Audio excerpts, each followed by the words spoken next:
صحابہ بچوں کو سوالات قبر سکھایا کرتے۔ حضرت راشد بن سعد رحمت اللہ علیہ سے مروی ہے کہ معلم کائنات شاہ موجودات صلی اللہ علیہ وآلہ وسلم نے فرمایا، اپنی دلیل سیکھو کیونکہ تم سے پوچھا جائے گا۔ اس فرمان کا ایسا اثر ہوا کہ انصار میں سے جب کسی کی موت قریب آتی تو وہ اسے نکیرین کے سوالوں کے جوابات سکھاتے، اور بچہ جب عقل مند ہو جاتا تو اسے بھی کہتے کہ جب تم سے پوچھا جائے تمہارا رب کون ہے تو کہنا میرا رب اللہ پاک ہے۔ جب پوچھا جائے تمہارا دین کیا ہے تو کہنا میرا دین اسلام ہے، اور جب یہ سوال ہو کہ تمہارے نبی کون ہیں تو کہنا میرے نبی محمد صلی اللہ علیہ وآلہ وسلم ہیں۔ پیارے اسلامی بھائیوں، ہمیں چاہیے کہ وقتاً فوقتاً یہ سوالات قبر اور ان کے جوابات دہراتے رہیں اور اپنے بچوں کو بھی یہ سوال جواب یاد کروائیں۔ صلو علی الحبیب صلی اللہ علی محمد۔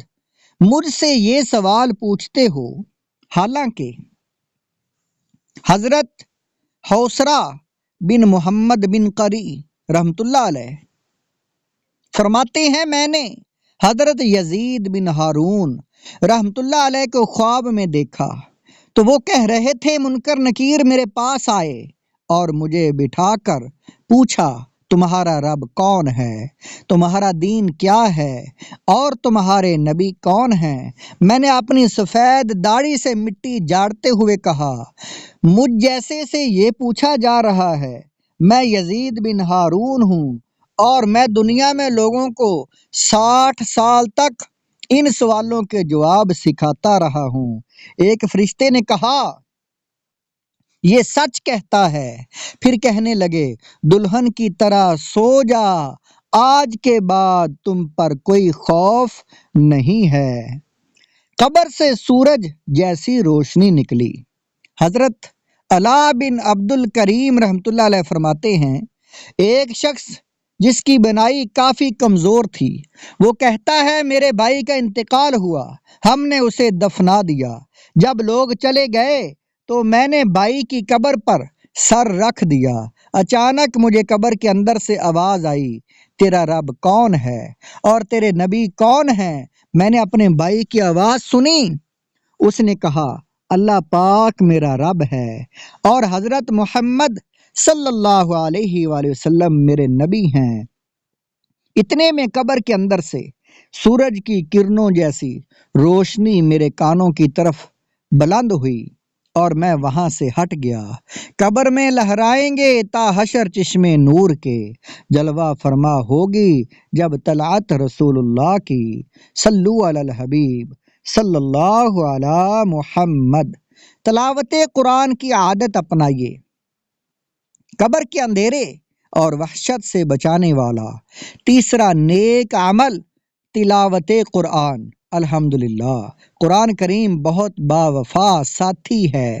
جب سارے دوست احباب عزیز رشتہ دار سگے بہن بھائی یہاں تک کہ ماں باپ بھی آدمی کو تنہا قبر کے گڑھے میں رکھ کر واپس پلٹ جاتے ہیں تو قرآن کریم اس وحشت و تنہائی میں بھی ساتھ نہیں چھوڑتا۔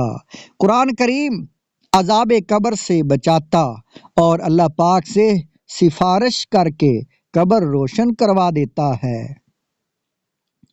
تلاوت قرآن تلاوت کرنے والے کی قبر کشادہ کر دی جاتی ہے۔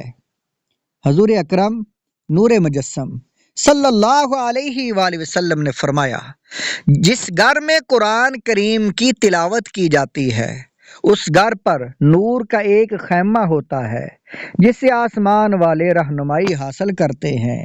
جس طرح ٹھاٹھیں مارتے سمندر اور چٹیل میدانوں میں موتی جیسے تارے سے رہنمائی لی جاتی ہے، جب تلاوت کرنے والا فوت ہو جاتا ہے تو وہ نوری خیمہ اٹھا لیا جاتا ہے چنانچہ فرشتے آسمان سے دیکھتے ہیں تو انہیں وہ نور نظر نہیں آتا، پھر فرشتے اسے ایک آسمان سے دوسرے آسمان پر لے جاتے ہیں اور اس کی روح پر درود بھیجتے ہیں، پھر قیامت تک اس کے لیے استغفار کرتے ہیں۔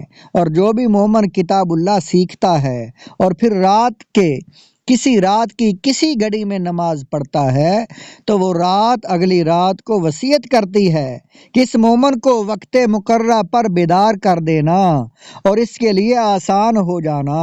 جب وہ فوت ہو جاتا ہے تو اس کے گھر والے اس کے کفن کی تیاری میں مشغول ہوتے ہیں، جبکہ قرآن کریم انتہائی حسین صورت میں اس کے سر کے پاس آ کر ٹھہر جاتا ہے، پھر کفن کے نیچے اور سینے کے اوپر آ جاتا ہے، اور جب اسے قبر میں رکھ کر اس پر مٹی برابر کر دی جاتی ہے اور دوست احباب واپس چلے جاتے ہیں تو نکیرین آ کر اسے قبر میں بٹھا دیتے ہیں۔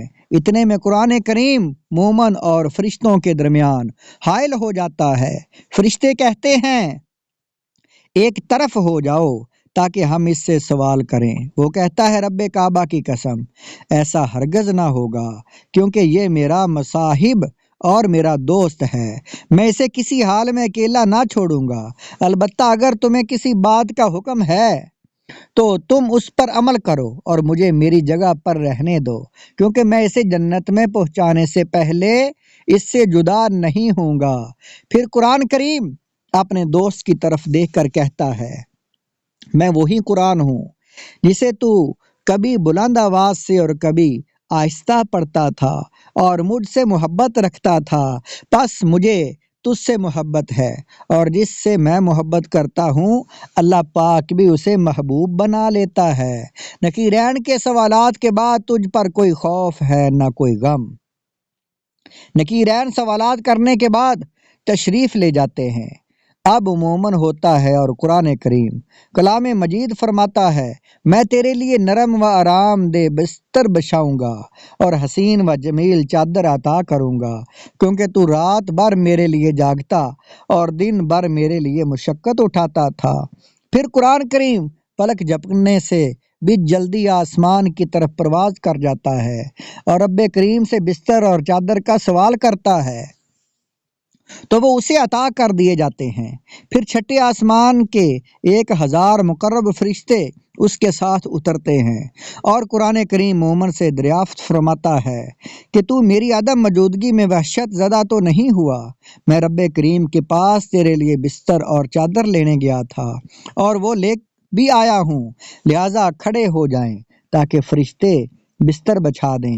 پھر فرشتے اسے انتہائی نرمی سے اٹھاتے ہیں اور اس کی قبر 400 سال کی مسافت تک وسیع کر دی جاتی ہے، پھر اس کے لیے اذفر خوشبو لگا بستر سبز ریشم بچھایا جاتا ہے اور اس کے سر اور پاؤں کی جانب باریک اور موٹے ریشم کے تکیے لگائے جاتے ہیں، اس کے سر اور قدموں کی طرف جنتی نور کے 2 چراغ جلائے جاتے ہیں جو قیامت تک جلتے رہیں گے۔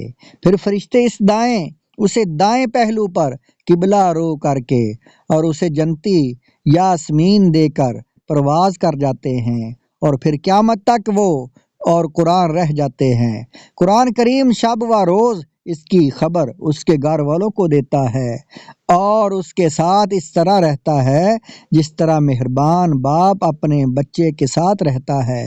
اگر اس کی اولاد میں سے کسی نے قرآن کریم پڑھ لیا تو قرآن کریم اس کو خوشخبری سناتا ہے، اگر اس کے پیچھے اس کی اولاد میں سے کوئی برا ہو تو قرآن کریم اس کی اصلاح و بہتری کے لیے دعا کرتا ہے۔ یہی ہے آرزو تعلیم قرآن عام ہو جائے، تلاوت کرنا صبح شام میرا کام ہو جائے۔